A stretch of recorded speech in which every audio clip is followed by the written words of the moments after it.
दोस्तों नमस्कार, जय Shri Ram. Welcome back to own channel investor Shala private listed bank. Yes, bank की तरफ से एक लेटेस्ट मीडिया अनाउंसमेंट आई है, हम उसको स्टडी करते हैं। ये अनाउंसमेंट है आज 18 सितंबर 2025 की, एंड आइए इसको साथ में स्टडी करते हैं।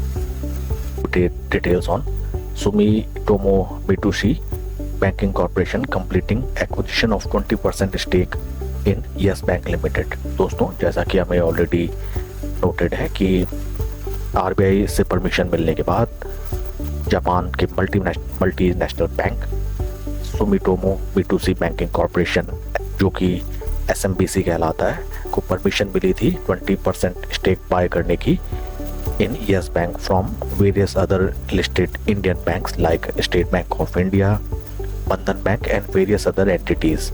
तो ये पूरा प्रोसेस कंप्लीट हो चुका है, जिसमें सुमिटोमो B2C बैंकिंग कॉर्पोरेशन ने यस बैंक की 20% हिस्सेदारी बाकी अन्य बैंकों से परचेज कर ली है। और इसी के रिगार्डिंग ये इम्पोर्टेंट नोटिफिकेशन, आइए इसको हम आगे और स्टडी करते हैं। Backed by the SMBC's global expertise and SBI's trusted sponsorship, Yes Bank marks the largest cross-border investment in Indian private sector bank. Yes Bank, now rated AA negative across all 4 domestic agencies, highest since March 2020.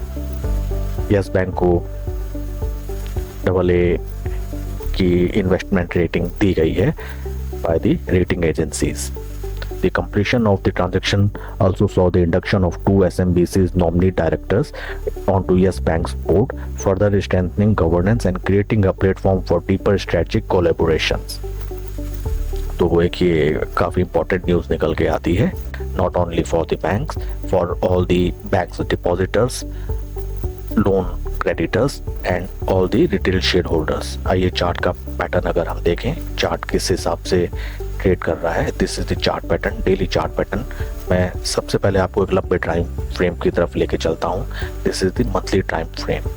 दोस्तों, यहाँ आप देख सकते हैं जो stock किसी समय जिसने लाइफ टाइम हाई लगाया था 404 रुपीज़ का, वहाँ से स्टॉक सीधा धराशायी होते हुए लगभग 94-95% क्रैश हो चुका है।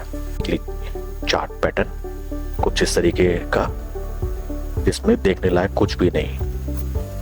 जैसे वर्ल्ड ट्रेड टावर धराशायी हुई थी, कुछ उसी प्रकार ये स्टॉक सीधा देखिए, सीधा धराशायी होते हुए। डेली कैंडलस्टिक की तरफ अगर आप चलेंगे, ये है स्टॉक का हाल फिलहाल का trend levels, support and resistance मैंने ड्रॉ कर रखे। दोस्तों, फर्स्ट एंड फॉरमोस्ट किसी भी नए रिटेल निवेशकों को ऐसे स्टॉक को देखते ही इग्नोर करना चाहिए। It is not an investment type stock, it is mostly highly traded stock.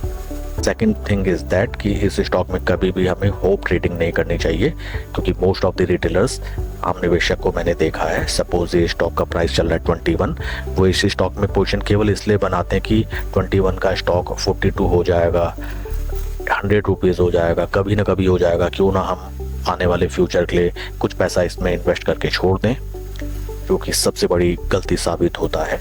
And may be अगर ये कंपनी टर्न अराउंड भी कर जाए तो इतना ज़्यादा रिस्क लेना नहीं बनता है। एक तो स्टॉक मार्केट में already risk is involve in each and every transaction, each and every position, और उस पे सोने पे सुहागा लेने की बिल्कुल भी हमें कोशिश नहीं करनी चाहिए। जो निवेशक ऑलरेडी इस शेयर में फंसे हुए हैं, माई सजेशन विल बी कि इस स्टॉक में अगर कोई भी अगर रैली आती है तो वो अपनी पोजीशन स्लो एंड स्टडी इसमें से चॉक आउट करे, अपना स्टॉप लॉस बुक करे, और अगर उन्होंने नीचे लोअर लेवल्स पे अगर स्टॉक बाय किए हैं तो जितना भी उनका रिटर्न जनरेट हो रहा है, थोड़ा कम या मीडियम, उसको उन्हें टाइमली बुक कर लेना चाहिए। एंड ऑलरेडी मार्केट में various different sectors and different investment grade बढ़िया शेयर्स अच्छे वैल्यूएशन पे अवेलेबल हैं, तो उसमें उनको इन्वेस्ट करने का देखना चाहिए। That is for the video friend, please like and subscribe my channel. Thank you.